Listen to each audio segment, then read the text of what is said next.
Reading poems by TM and JP. How to read a poem. The first thing you should do is read the poem multiple times, each with a different goal in mind. For the first reading, read without expectations and just keep going even if you do not understand the meaning or vocabulary. Second reading, read for the exact sense of the words. Try to look up the definitions of words that you don't know. You should try to sound a poem out, even if you are reading it silently, and try to paraphrase either the entirety of the poem or just the difficult lines. Paraphrasing clarifies the poet's vague or implied meanings behind their diction. It can also make the theme of the poem clear. Carpe diem, Latin for seize the day, was an often used theme popularized by the first line of Robert Herrick's to the versions to make much of time, but the original Carpe diem poem was by Latin poet Horace. Some poems do not benefit from being paraphrased.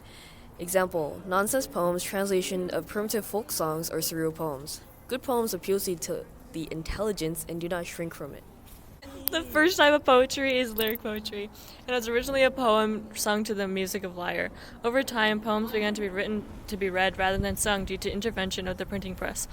Modern definition of a lyric is a short poem expressing the thoughts and the feelings of a single speaker, often written in first person, but could also be described an object or recall an experience without involving the speaker. Although lyrics can be sung like how they used to be, many lyrics are written by contemporary poets expressing opinions or complicated feelings. An example of a lyric poetry is Piano by D.H. Lawrence.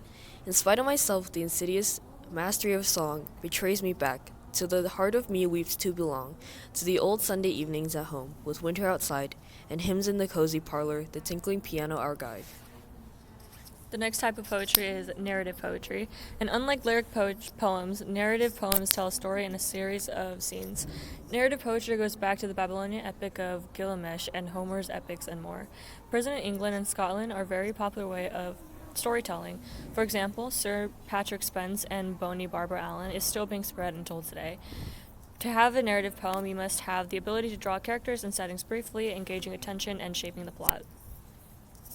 An example of narrative poems are Anonymous by Sir Patrick Spence. The king sits in dumb-filling tune, drinking the blued red wine. O whar will I guide sailor to sail this ship of mine? The next poem is dramatic poetry. Dramatic poetry presents a voice of imaginary characters and characters speaking directly without a narrator by an author. Consists of not what the poet would say, but explores the mindsets of imaginary characters. They can also refer to any script written for stage, but usually refer to the dramatic monologue. Dramatic monologue is a poem written as a speech made by a character at some decisive moment, usually addressed towards another character that remains silent, a popular style among American poets. An example of a dramatic poem is My Last Duchess by Robert Browning. Wilt you please sit and look at her, I said. Frau Pandolf, by design for never read. Strangers like you that picture continents, the depth and passion of its earnest glance. The next poetry style is didactic poetry. Didactic poetry is a poem apparently written to state a message or teach a body of knowledge.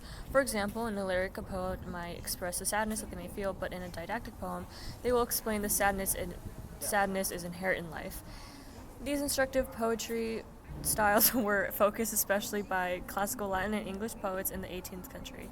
The subject matter of good didactic poem can be anything and still be poetical. An example of a didactic poem is The Fleece by John Dyer. In cold, stiff soils the bleaters oft complain, of gouty ales by shepherds teem the halt. Those let the neighboring fold a ready crook, detain and pour into their cloven feet, corrosive drugs, deep-searching arsenic, dry alum, verdigris, or vitriol clean.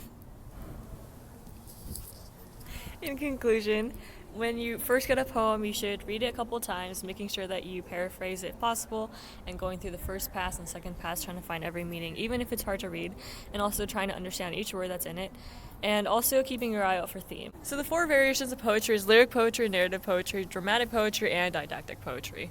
Thank you.